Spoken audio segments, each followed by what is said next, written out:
I immediately saw that this is an important story to tell, because it from my point of view, it tells the story which is very interesting for the people in our region, but for the country as a whole, they were often put these kind of stories down as a regional matter, a local matter. But in this story, it is proven that we are talking about global matters, local problems, local situations which are globally. They are all over the Atlantic. So I think this was a perfect project to go into, and I was pretty sure that there were Norwegian money, regional money for this. Yeah, and that proved to be the case. Yes. So it's interesting that you were confident of getting money in Norwegian for this Irish filmmaker who wasn't able to get any money in Ireland.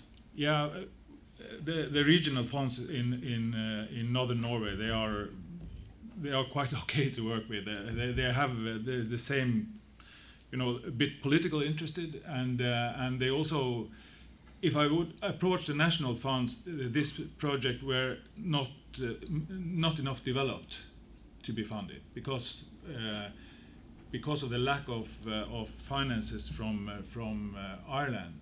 It normally would stop.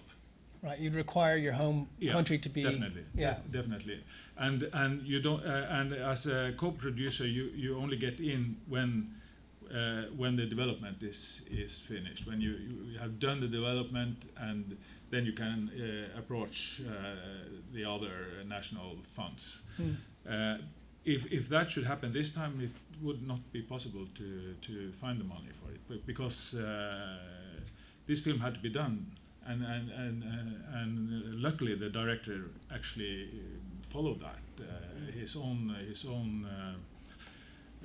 dedication to the story and to the project, and he went on. So we had to find money and throw after. Keep chasing him. So at this point, what was your situation? Did you have any doubt about entering into these relationships? Like, because it's a leap, I suppose, to make from doing something kind of all on your own to bringing in other partners.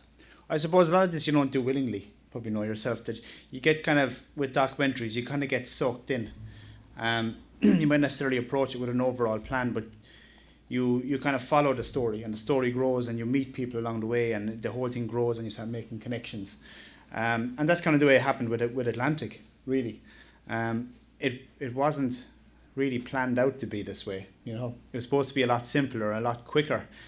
But of course, when you go to places like Norway and you meet someone like Björn or Nikolaisen, and you see that story and you want to follow it, you can't kind of turn away from it, which is why it was great, like Kala there, to be able to support it, to say, look, we'll try and get money for you to stay here and to film more and to come back.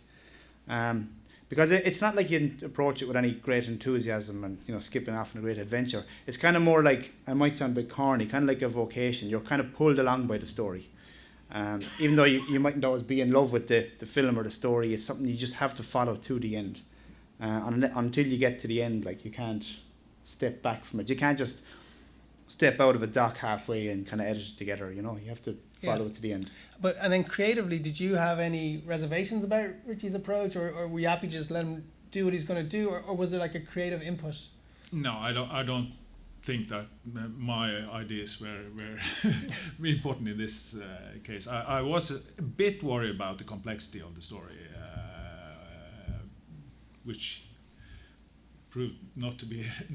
There were no reason to be worried about that, because he has handled that very, very well. Okay. Yeah, but it was a complex history. Three stories, three different stories from different parts of the world. It could be a catastrophe. But yeah, it nearly was. And then they're obviously not here, but was the Canadian aspect of it similar, or? Yeah, we did a co-production agreement with Canada, and there's a lot more bureaucracy in the agreement and paperwork with Canada. They love paperwork, and there was a lot to go through. There was kind of tax breaks and things like that as well. But I mean, the attitude from the Canadians was great. They were very interested in it.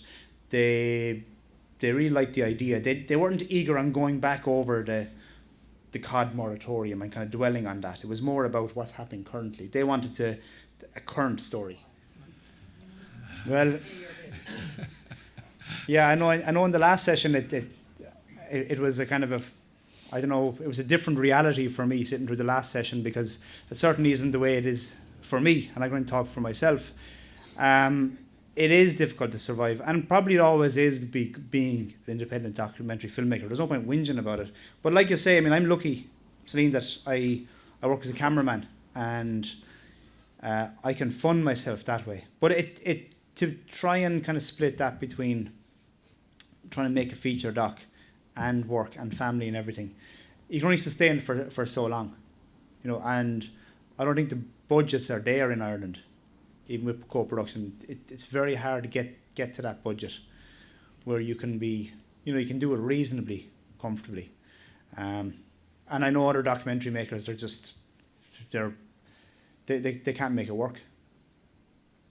So for me, like the next decision is, do I go on to another doc? I do have, you know, been working on one, but it's that decision. Do you take that jump and jump into another 3 or 4 or 5 years of the same thing? It's a big decision to take, and it's not very appetizing.